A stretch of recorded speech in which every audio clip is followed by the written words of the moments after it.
Hola, muchas gracias por acompañarnos en esta 36ª edición del Festival Internacional de Cine de Mar del Plata y especialmente en esta conversación con Sofía Bordenave, directora de Estrella Roja, película que integra la competencia argentina del festival.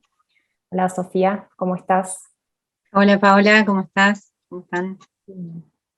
Bueno, muchas gracias por acompañarnos, también muchas gracias por que podamos contar con tu película como parte de la programación. El año pasado habías participado también del Work in Progress del festival, así que un proyecto que conocíamos. Eh, bueno, comenzamos un poco esta breve conversación.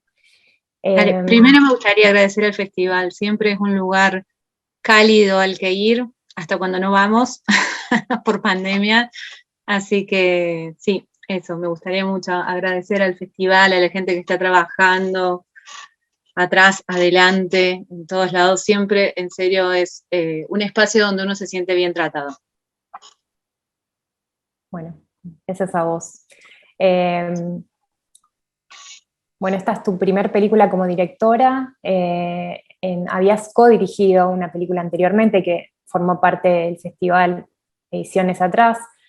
Un poco siempre está esta idea de filmar lo que uno tiene cerca, lo que conocemos, y esta película tal vez es la oportunidad para tomar distancia, para alejarse, para descubrir algo que está a más de 13.000 kilómetros de Argentina, y te rodeas de que tu guía, de alguna forma, hacia esa excursión a San Petersburgo, son dos autores como Nikolai Fyodorov y Alexander Bogdanov. Entonces me genera mucha curiosidad este acercamiento, no solo esta distancia espacial, sino también, bueno, si la excusa de la película fue la excusa para dialogar con estas ideas o la lectura de esas ideas dispararon esta película. No, la película estuvo primero. La idea de ir a Rusia y empezar a filmar algo en Rusia fue primero, ¿no? Y de alguna manera lo que desató esto fueron como varias cosas que fueron confluyendo.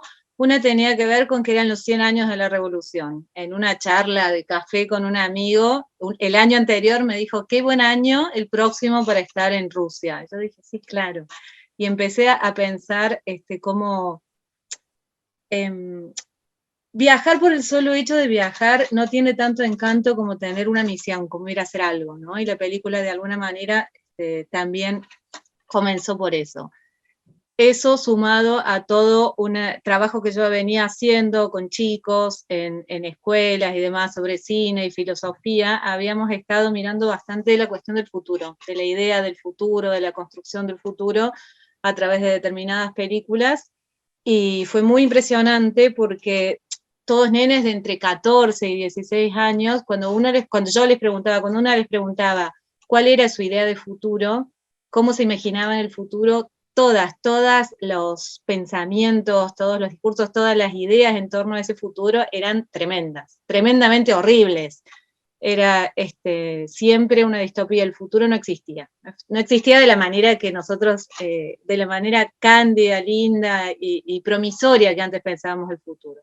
Entonces, un poco con eso en la mochila nos fuimos a Rusia, empezamos a filmar. Yo ya fui con una idea, ya me había acercado a Bogdanov, cuando dije voy a Rusia, empecé a ver qué había alrededor de esa época, del futuro, de la revolución, y bueno, lo primero que emerge de manera casi obvia es esto, ¿no? Es Bogdanov, es Fyodorov, los cosmistas, y esa explosión artística que había en ese momento, esa cosa, ese magma que había, esa lava que estaba ahí bullendo, entonces, bueno, por ahí nos metimos. Mm. Bueno, y a la vez también ingresaste, digamos, o la película encuentra también la excusa, ¿no? Esto de, bueno, la oportunidad de descubrir, también la oportunidad de conocer diversas personas que te van como de alguna forma guiando por ese recorrido en la ciudad y por ese recorrido en la historia también. O sea, pienso, ¿no? en Katia y en Carly Nikita, estos personajes bueno, memorables de la película, que de alguna forma funcionan, ¿no? Como estos guías para interpretar un poco, no solamente para acceder a determinados lugares, porque eso es muy latente en la película, sino también un poco para interpretarlos, para interpretar tanto el presente como el pasado, ¿no? También. Entonces, bueno, un poco también quería conversar sobre eso. Katia es una persona también como muy elocuente, es la gran narradora, ¿no? Como de la película, y ella, digamos, todo el tiempo, digamos, pone en jaque esta distopía, como esta idea de que del mundo, de su mundo, solo nos quedan estos trozos dispersos, ¿no? Como estos palacios abandonados. Entonces, bueno, un poco cómo fue ese encuentro con ellos, con Car, con Katia, con Gita, con Car, cómo los conociste y empezaron a integrarse a la película. Cuando estábamos por ir a San Petersburgo, yo ya tenía diagramada la cuestión de Bogdanov, de este primer... es una película que se hizo prácticamente sin guión, que se fue construyendo a lo largo del tiempo, en ese momento en el que filmamos y después con capas durante todo este tiempo. Pero bueno, en ese momento Bogdanov ya estaba presente, por eso Katia habla de él, la idea que se construye en torno a Katia Bogdanov también estaba. Pero bueno, necesitábamos una mujer grande que hiciera ese personaje. Fue como muy azaroso, azaroso en un sentido, viste, casi aventurado, porque lo que hicimos fue contactarnos con alguien de allá. Manu había estado en Londres unos años antes, había conocido a alguien del British Council que trabajaba en el British Council de Moscú, le dijimos que necesitábamos, mandamos un mensaje por Facebook, le dijimos que necesitábamos una persona, que no sé qué. Esta chica a su vez publicó en Facebook y nos aparecieron 2 o 3 ofertas y le elegimos a Katia. Y cuando fuimos la conocimos, y Katia es increíble. Katia es increíble porque ella trabajó muchos años, yo no sabía eso, trabajó muchos años en la televisión antes también, pero trabajaba chequeando información. No actuaba, ni dirigía, ni nada por el estilo, pero tenía, bueno, el timing ahí de los rodajes y de todo eso, y tenía esa como solidez y generosidad que se nota cuando está presente, así que desde el principio fue sentarse con ella, conversar un poco en inglés. Yo le decía más o menos lo que tenía que decir, ella me lo repetía en inglés y después frente a cámara se paraba y lo decía en ruso. Y con todo el tiempo ese que se toma, ¿no? Con todo el ritmo, con toda su gestualidad, tiene una presencia, es divina Katia. Ella nos llevó, con ella hicimos todo el rodaje, pero también, bueno, nos llevó por la ciudad, nos acompañó, también me acompañó en la búsqueda de referencias literarias y demás. Katia estuvo muy presente en todo eso, y después los chicos, Nikita y Carl, también fue el mismo mecanismo. En realidad primero fue que nos contactamos con Nikita, y Nikita llegó con un chofer, que era Carl. Me imagino que pensó que era un rodaje un poco más grande y demás, y Carl era el chofer, y de repente lo vimos y lo empezamos a filmar, y el Carl era fantástico. Además tiene ese nombre maravilloso que también es como una gran suerte haberlo encontrado. Y con los chicos también hicimos recorridas durante varios días por la ciudad, metiéndonos en esas entrañas de San Petersburgo que ellos conocen, que además era muy interesante porque los chicos no solo tienen la relación con la ciudad desde ese lugar así casi clandestino, de meterse en los edificios, subir a los techos, ¿viste? Esa cosa deportiva que tienen, sino que son grandes amantes de su ciudad. Entonces, vos caminás con ellos y te dicen, mirá, esto que está acá, esta etapa que está acá es del periodo presoviético, probablemente de tal época, y esto otro también. Entonces iban como descifrando símbolos, señales y cosas todo el tiempo. Fue muy, muy lindo. La verdad es que fue una experiencia muy linda estar con ellos y hacer todos esos recorridos y conocerlos. Sí, algo que me gustaba también mucho, que en un momento se habla de Carl como un arqueólogo, y con esta idea de descifrar el pasado, pero también pueden robar algo. en esta como figura de coleccionista, ¿no? Como de estos lugares, como esto que un poco contás que está como muy presente, y como una relación también, porque pensaba un poco, Katia encarna un poco más esa idea, ese proyecto que la nostalgia, ese proyecto que ya no existe más, y tal vez por la edad, tal vez, digamos, por su ánimo, digamos, la figura de Carl Stal es otra, no sé si tan optimista, pero de alguna forma arraigada tal vez a otras ideas. Eh, y vas Sí, allá. Katia es interesante porque Katia, cuando habla de la revolución que no siguió, que es la de febrero, ¿viste? Entonces ella se queda en ese primer intento, en esa primera revolución. Esa es la revolución que ella quiere. Pero además eso es cierto, ella también se quedó ahí, se quedó cómoda en la revolución de febrero, ¿no? La de octubre después un poco bueno, es la que vivió finalmente. Pero sí, me parece que ella tiene una relación con el pasado. De alguna manera el pasado es el presente para Katia, no es un pasado, conforma su vida. Para los chicos, todo eso y todas esas, daba lo mismo que fuera de la época soviética o de la época del imperio, ellos recolectaban vestigios, pero Ujú. era todo pasado, no era su presente, era por eso pensábamos en esta idea de arqueólogos, ¿no? De recolectores de pedacitos de cosas, de trocitos que representan otra época, y en este caso otra época, otros sistemas políticos, otras nociones de futuro, bueno, un largo etcétera. Mm.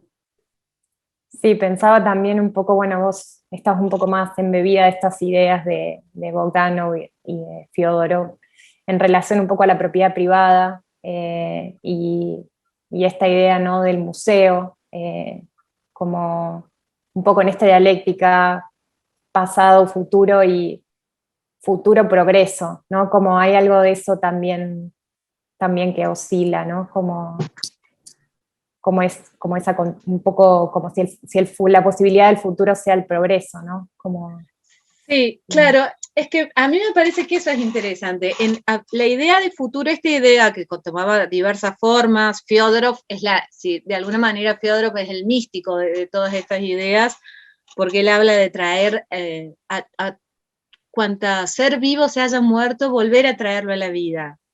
Los muertos tienen todos que resucitar, inclusive los animales. Eso es increíble, ¿no? Nuestra tarea como humanidad es traerlos de vuelta. Eso es lo que él plantea, eso es la base sobre la que él construye después toda su filosofía y sus ideas, y después lo siguen los otros. Pero en esa idea de futuro, el futuro no es una acumulación, no es una progresión, por eso el futuro no es progreso, el futuro es otra cosa. El futuro puede ser reinvertir, puede ser restaurar, puede ser reinstalar, puede ser crear.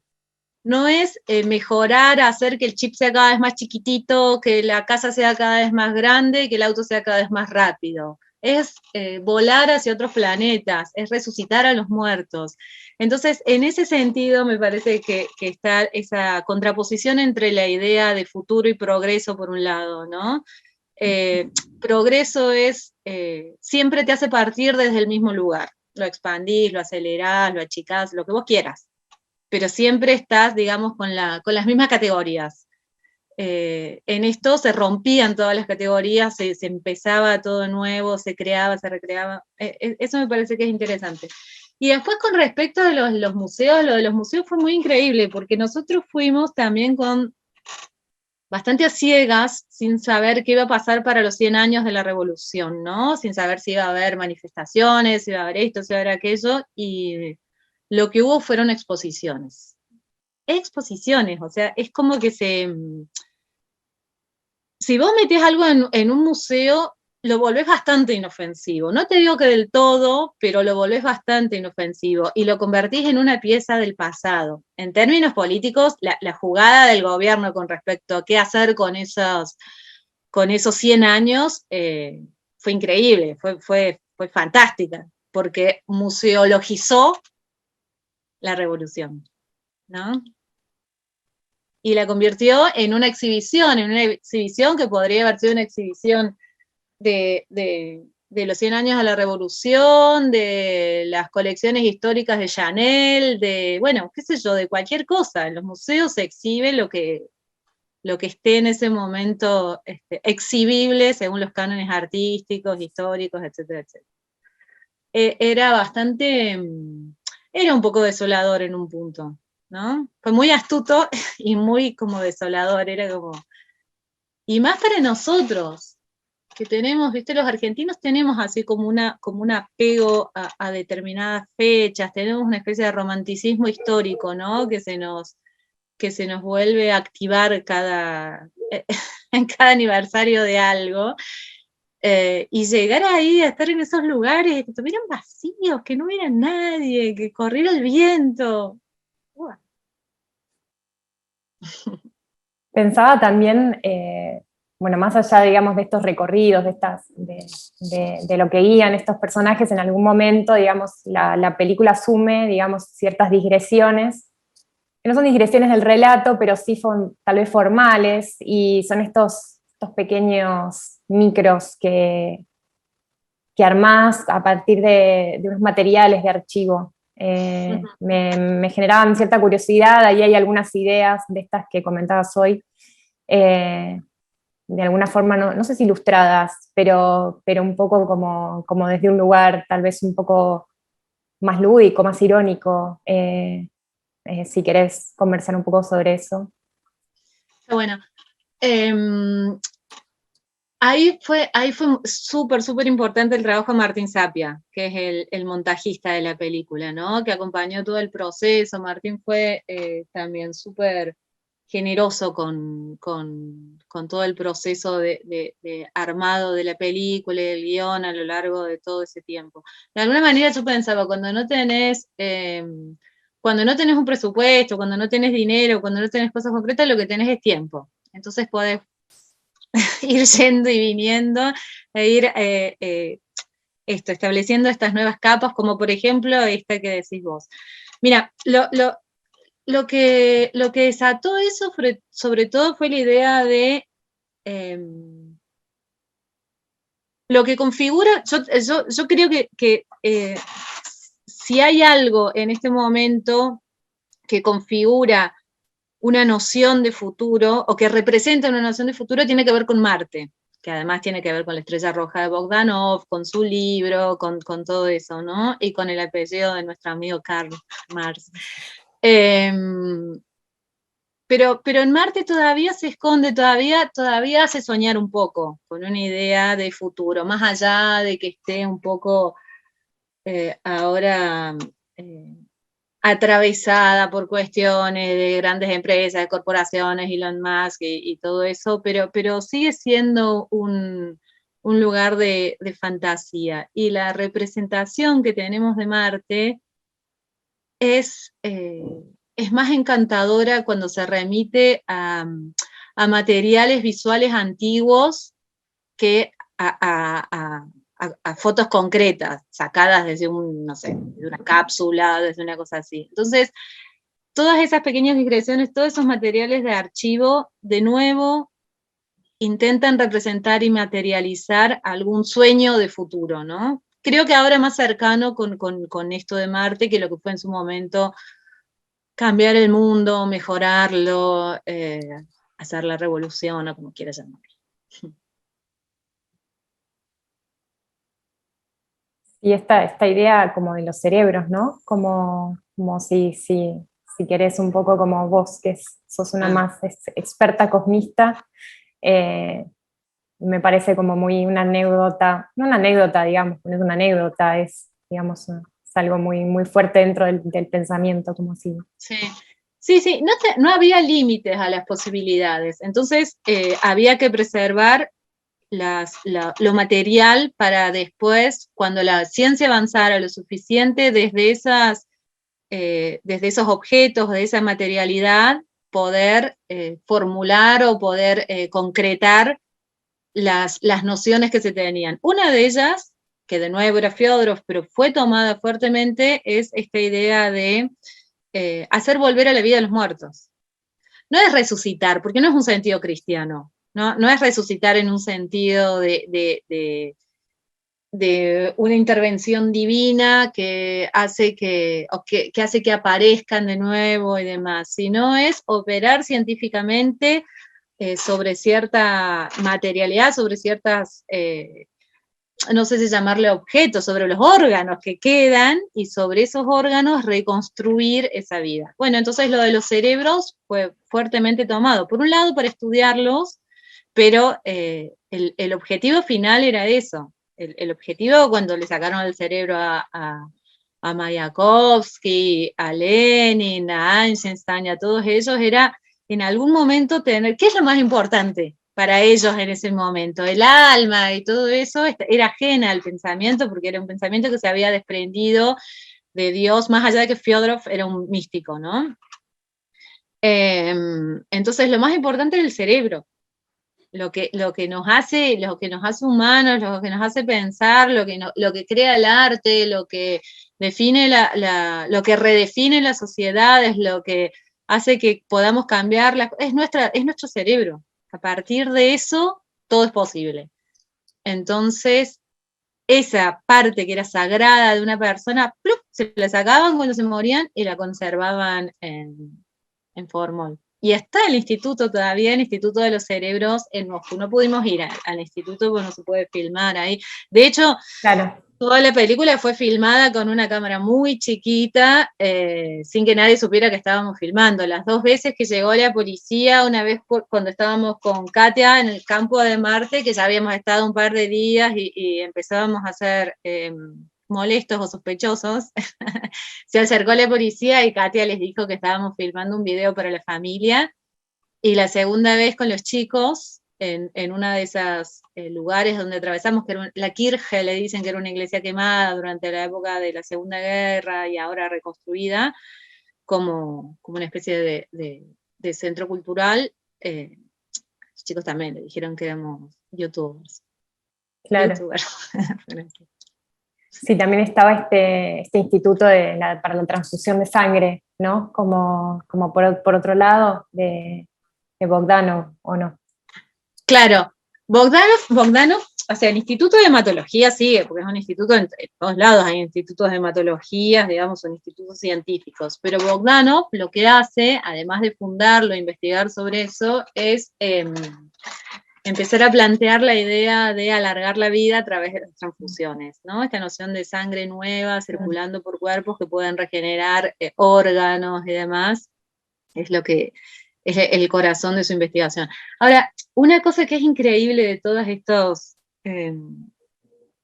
estos actores de esa época es que no había límites entre las disciplinas tan claros. Entonces Bogdanov era médico, hacía investigaciones sobre hematología, pero también escribía sobre filosofía y también escribía sobre ciencia ficción, y podían discurrir en todos esos ámbitos con total libertad. No estaban así ceñidos, no, la especialización no era... no estaban encorsetados en la especialización, se metían a fondo con algún tema, pero no necesitaban la minuciosidad que tiene el experto, la expertise, digamos, no era una condición necesaria. Entonces, yo creo que desprenderse de eso, inclusive ahora, te abre te oxigena mucho, ¿no? Y bueno, la producción que tenían intelectual sin ese límite de la expertise fue increíble. Bueno, hoy mencionaste un poco el trabajo con Martín Sapia de montaje. Me interesaba brevemente hablar un poco sobre eso, cómo fue disponer un poco todos estos materiales finalmente. También hay como una breve introducción de la película que, bueno, estamos en otro punto del planeta, ¿no? Que intuyo la estepa patagónica de donde sos, entonces de ahí se dispara un poco este relato y aparece esta narradora, bueno, como fue un poco como esta fase de trabajar que como vos lo decís, no es como concluir el proceso, sino también es como, bueno, una nueva reescritura de la película. Sí, totalmente. Esa primera escena está filmada en estepa patagónica durante un eclipse que hubo el año pasado. un eclipse de sol. Estábamos yendo justamente a Córdoba a encontrarnos con Martín para avanzar en el montaje y filmamos eso que terminó siendo el principio de la película.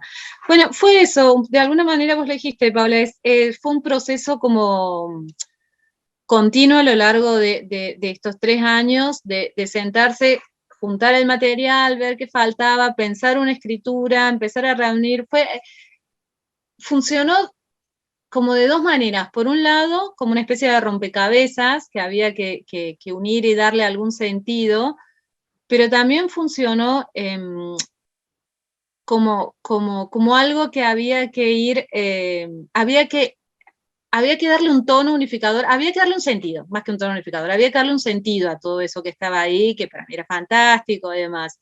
Y ese sentido se fue creando a través de la figura de Ana, que es esta personaje, esta voz en off, que va uniendo de alguna manera a todos quienes aparecen, a todas y todos quienes aparecen en la película, y también las épocas y las digresiones. Ana todos son guías, Katia nos guía por una época, Carly y Nikita nos guía por otros, pero Ana finalmente es la que va guiando a lo largo de la película y que le va generando sentido.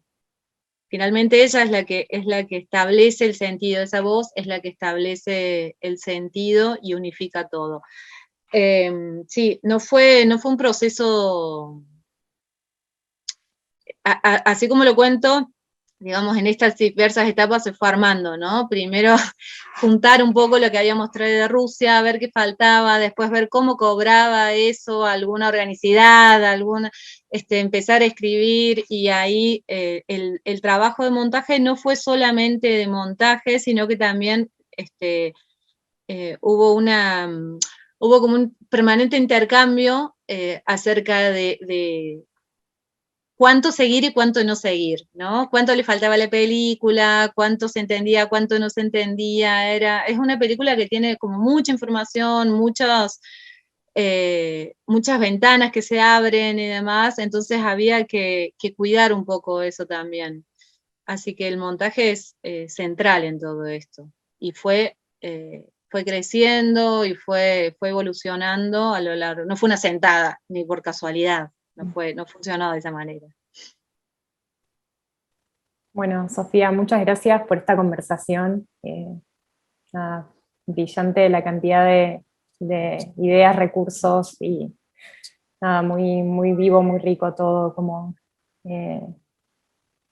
Nuevamente gracias por la película, por tu participación en el festival. Bueno, esperemos que quienes están del otro lado puedan disfrutar tanto la película como esta conversación.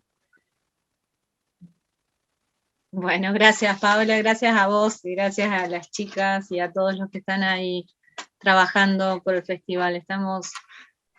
Yo estoy súper contenta y toda la gente que me rodea que tiene que ver con esto está feliz de saber que el festival se va a hacer, que vuelve Mar del Plata, que vamos a encontrarnos. Es